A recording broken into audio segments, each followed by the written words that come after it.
75 సంవత్సరాల వయసు దాటితే రాజకీయాలకి స్వస్తి పలకాలా, ప్రజా జీవితాన్ని నిలిపివేయాలా, పాలిటిక్స్ని ఆపేయాలా?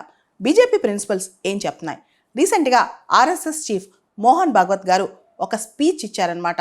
నాగ్పూర్లో the architect of Hindu resurgence అని చెప్పి మోరోపంత్ పింగళే, ఆయన చాలా గ్రేట్ వర్కర్ అనమాట. ఆయనకు సంబంధించిన ఒక బయోగ్రఫీ లాంచ్ చేశారు.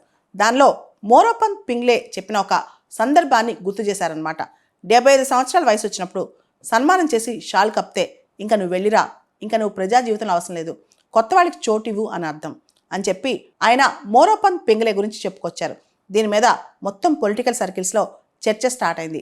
బీజేపీలో మనం చూస్తే ఎల్కే అద్వానీ గారు కావచ్చు, మురళీ మనోహర్ జోషి గారు కావచ్చు, ఒక వయసు దాటిన తర్వాత మార్గదర్శకం ఇచ్చారే కానీ వాళ్ళు చురుకైన క్రియాశీలక రాజకీయాల్లో పాల్గొనలేదు.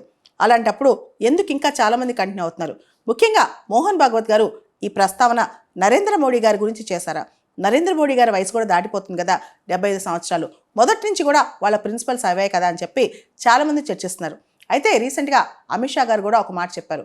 75 సంవత్సరాల వయసు దాటిన నరేంద్ర మోడీ గారు ఇంకా రాజకీయాల్లో కొనసాగుతారని కూడా చెప్పారనమాట. అయితే ఈ మధ్య కాలంలో అమిత్ షా గారు ఒక స్పీచ్లో తను రిటైర్ అయిన తర్వాత ఆర్గానిక్ ఫార్మింగ్ చేస్తానని, ఉపనిషత్సు వేదాసు చదువుతానని చెప్పుకొచ్చారు. అమిత్ షా గారి వయసు 60 సంవత్సరాలే, ఇంకా ఆయనకి చాలా టైం ఉంది. అయితే బీజేపీలో ఇలాంటి రూల్స్ లేవా? అంటే వృద్ధాప్యం వచ్చే కొందికి మనం రాజకీయాల్లో ఇంకా చురుకవుతామా? ఇదే క్వశ్చన్ అందులో నడుస్తుందన్నమాట. మోడీ గారికి రిటైర్మెంట్ టైం వచ్చేసిందని కొంతమంది, కాదు మోహన్ భాగవత్ గారి వ్యాఖ్యలు దాన్ని తప్పుగా అర్థం చేసుకున్నారు ఇంకొంతమంది అని చాలా చర్చ జరుగుతుందన్నమాట. మొత్తానికి ఒక విషయం మాత్రం గ్రహించాలి. రాజకీయాల్లో తరాలు మారుతున్నాయి, రాజకీయాల్లో అవసరాలు మారుతున్నాయి, రాజకీయాల్లో ప్రజల యొక్క కోరికలు మారుతున్నాయి అనమాట. ఈ సందర్భంగా నేతలు ఏజ్డ్ పర్సన్సా, యంగ్ పర్సన్సా అని కాదు, ఎవరైతే డెలివరీ చేస్తారో, ఎవరైతే ఎఫిషియెంట్గా ఉంటారో, ఎవరైతే క్రియాశీలకంగా ప్రజా జీవితంలో పాల్గొనగలరో అందరూ ఎంత వయసు వచ్చినా చేయొచ్చు. కాకపోతే నిజంగా ఆ చురుకుదనం మన మేధస్కుంటుందా, ఆ చురుకుదనం మన చేతులకి కాళ్ళకి ఉంటుందా? I'm not tired, I'm not retired అని చెప్పి అటల్ బిహారీ వాజ్పేయి గారు చాలాసార్లు చెలోక్తులు విసురుతూ ఉంటారనమాట. ఆయన కూడా చాలా వరకు క్రియాశీలకంగానే ఉండేవాళ్ళు.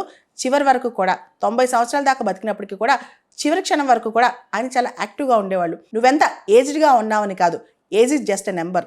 అంటే ఏజ్ అనేది ఒక సంఖ్య మాత్రమే.